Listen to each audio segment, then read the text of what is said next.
Oh, good evening. I'm Stan Boney. 50 people died, including the man behind the deadliest shooting in American history. It all happened yesterday morning at the Pulse nightclub in Orlando. But now that tragedy is bringing people together to remember. And tonight, Pride Youngstown organized a vigil in downtown Youngstown. 27 First News anchor Erica Thomas is there live to talk about the group's message.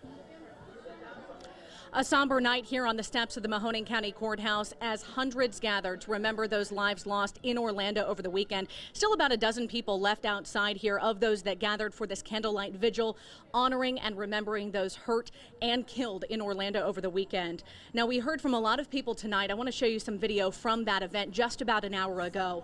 We saw a number of people from the community step up on the steps of the Mahoning County Courthouse to talk about love and their message for this community. We heard from Mayor John McNally. We heard from a number of local lawmakers, as well as organizers with Pride Youngstown and the LGBT community here in the area. Their message was not only one of strength and taking what happened to move forward and say, we will overcome this and there is no fear, but also one of remembrance. They had a number of people stand up and read off the names of all of those victims who passed away. 49 people who died just less than 48 hours ago. Joining me live tonight is Kim Atkins with Pride Youngstown. She's one of the board members, and I wanted to talk with you, Kim, about what the goal of this day was. What did you want the community to take from an event like this tonight? We want the community to commemorate the loss, but to move forward in love and progress. This is not a moment where we need to give in to our hate. We need to come together as a community and come together in love and move our country forward away from this kind of violence and in the ways that are possible through legislation, through coming together, through working together. Talk about some of the emotions you saw tonight and how you hope that resonates with not only the people here, but the people seeing this. Well, I think everyone here starts off in a place of sorrow. 49 people and then 53 people injured is a lot of pain to process. So there's a lot of pain, there's a lot of sorrow, but I think one of our speakers captured it in that there's a lot of hope. There's a lot of hope that we can come together and move forward. Pride Youngstown coming up next month. When is that and how can people be a part of this movement? Pride Youngstown is in its 8th year and we'll be celebrating it on June 16th right downtown.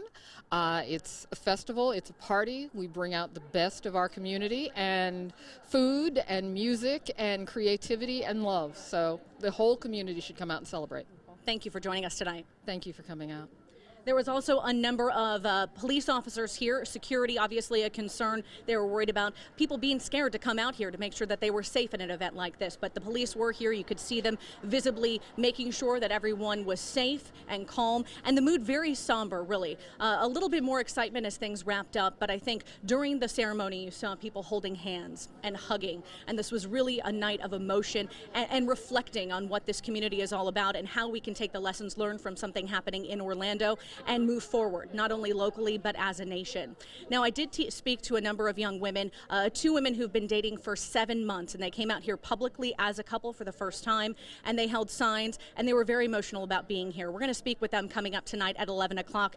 But one thing I want to mention to you, Stan, too, is that at an event like this, it really gives you a sense of going home and hugging your loved ones, telling them you love them, because you never know when the last time you may see them is. So I hope that everybody takes that away from tonight, not only here locally, but across the country. We'll have much more coming up tonight at 11. For now, reporting live in downtown Youngstown, Erica Thomas, WKBN 27 First News.